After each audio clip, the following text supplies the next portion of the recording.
porque es una reforma profunda. La primera Constitución de México, que tuvo aplicación, la de 1824, cumplió 200 años, cumple este año.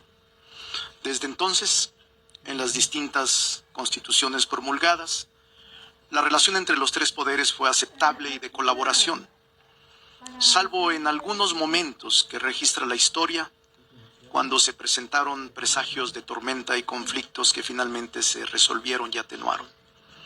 En la mayor parte de estos 200 años, salvo momentos de lucidez e independencia en ciertas épocas, se había aceptado la colaboración entre poderes, entre el Ejecutivo, el Legislativo y el Judicial, e incluso, implícitamente, se admitía la subordinación del Judicial al Ejecutivo, e incluso del Legislativo al Ejecutivo, dado que la influencia de este último era preponderante para la designación de los ministros de la Corte y la de estos, a su vez, en relación con jueces y magistrados, pues recaía en aquellos aplicar su decisión vertical.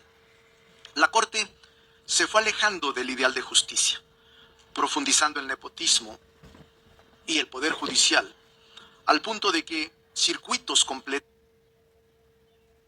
y con ello el tráfico de influencias, la corrupción y la venta de la justicia al mejor postor, sí ocurrió y sigue ocurriendo actualmente.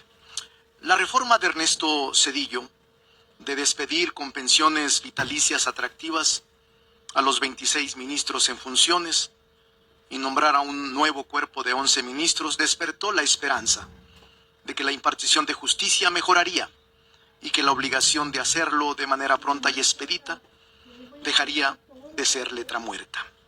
No fue así, y se profundizaron tanto el aislamiento social como el deterioro de la impartición de justicia. La Suprema Corte se fue convirtiendo en una élite poderosa e intocable, intocable también, llena de privilegios y alejada de la sociedad, distante de los sentimientos de los justiciables. En el 2018 irrumpe en la sociedad una alternativa política que se fue traduciendo en un cambio de régimen y en una transformación de las instituciones. Muchos de los actores sociales, económicos y políticos creyeron que la llegada de Andrés Manuel López Obrador al gobierno sería más de lo mismo y que, como ocurrió en el 2000 con Vicente Fox, continuaría el mismo estado de cosas en México. Se equivocaron quienes presagiaron esta situación y poco a poco se dieron cuenta de que el inicio del cambio de régimen y la transición política era real y profunda. Así, habiendo muchos pendientes de la República, el presidente aplicó sus prioridades: la política social humanista, la distribución equitativa de la riqueza, la separación entre el poder económico y el poder político, la aplicación entre la austeridad como política de Estado y la política de bienestar como uno de los imponderables, además de la rendición de cuentas por parte de todos los sectores, incluyendo el sector empresarial, o de todas las personas contribuyentes sin importar su poderío o su influencia. Es decir, atendió primero la casa propia, el elefante reumático al que se refirió de manera frecuente, y detonó un gasto social a las inversiones como obras de desarrollo emblemáticos: la refinería, los aeropuertos, las carreteras, el Tren Maya, el Interoceánico y muchas otras obras más. Y en el primer tramo de gobierno del presidente López Obrador, la relación con el Poder Judicial fue institucional, sin sobresaltos, sin excesos. Sin embargo, no faltaron iniciativas y propuestas para mejorar la impartición de justicia. Siendo presidente de la Corte, el hoy ministro en retiro Arturo Saldívar se planteó una reforma insuficiente e incompleta para que caminara el Poder Judicial. El mandatario nacional hizo suya la propuesta y prosperó en el Congreso de la Unión. Aprobamos las reformas. No obstante, dejó insatisfechos a muchas personas que pensábamos que se requería una mayor profundidad. Una expresión que solía usar el presidente de la República era: el Poder Judicial tiene que autorreformarse, autorregularse. Confío en que así sucederá. No había por qué dudar de esta parte, y en el primer tramo de gobierno no había intención, no la hubo, de reformas profundas como la que ahora discutimos, porque había una relación de respeto, de colaboración entre los poderes. Varias veces comenté en mi trato frecuente con el presidente la necesidad de presentar iniciativas para reformar este poder. pero él no compartía tal parecer. Con él dialogamos profundamente. Fue hasta el cambio de la presidencia en la Corte, cuando concluido el mandato del presidente Saldívar y tras el nombramiento de la nueva presidenta, comienza a cambiar la relación entre poderes y escudándose en que se debía mantener autonomía e independencia, se empieza a tensar la relación. Los signos y actos jurisdiccionales emitidos por los tribunales comienzan a separarse y a distanciarse de lo que era una relación institucional. La opinión sobre temas emblemáticos de Estado y la invasión frecuente por parte del Poder Judicial a los trabajos o determinaciones del Ejecutivo y del Legislativo comenzaron a deteriorar la relación. Hoy mismo, el fin de semana, un juez federal ordena al Tribunal Federal Electoral, que goza de plena autonomía, nombre en 24 horas a 2 magistrados electorales. Esa no es su facultad. Invade la facultad del Poder Legislativo e invade la facultad del Tribunal Electoral. Y eso nos hace pensar la necesidad de una reforma que acote los abusos de los jueces de distrito y de aquellos que se supone imparten justicia. La reforma judicial es indispensable. La falta de pericia, entendimiento racional e inteligencia política de quien representaba a la Corte y representa, provocó y provoca que la rispidez y la mala relación fueran un constante en los asuntos públicos que a los poderes les quedaban atribuidos, de acuerdo con la Constitución y la ley.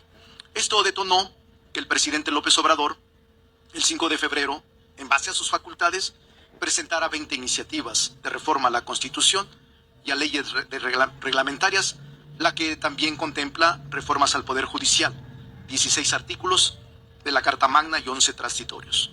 La reforma al Poder Judicial fue recibida con esperanza por muchos sectores de la población que veían imposible el acceso a la justicia, intocable la impunidad y la justicia vendida al mejor postor.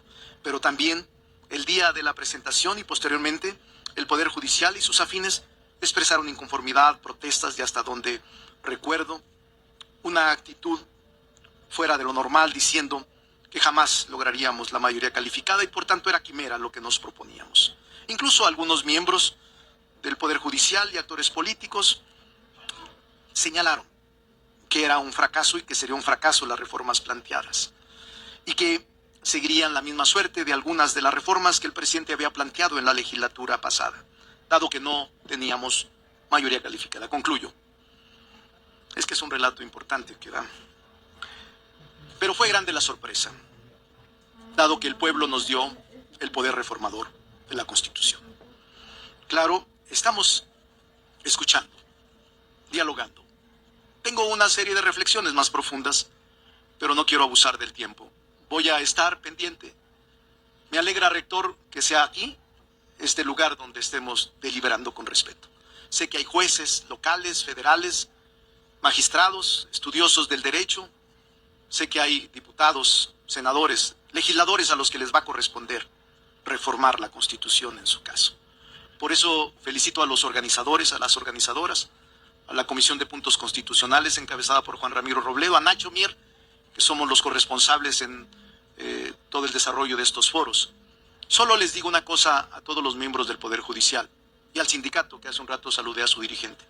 El sindicato, los trabajadores no tendrán una sola reforma que les afecte. No hay en los 16 artículos y los 11 transitorios algo que les arrebate sus derechos y conquistas. Los trabajadores y sus derechos están a salvo. Y a los ministros, a los magistrados y a los jueces les decimos, van a poder participar en el proceso electivo, no están excluidos.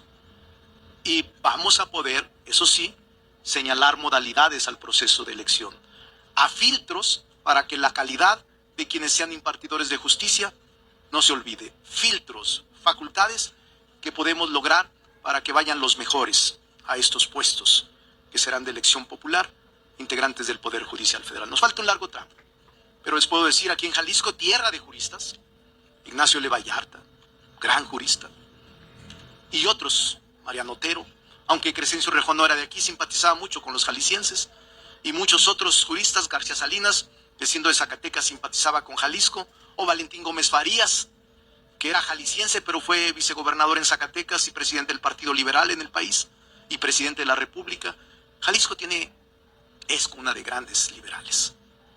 Y estoy seguro que aquí habrá un eco a esta reforma. Una disculpa y muchas gracias.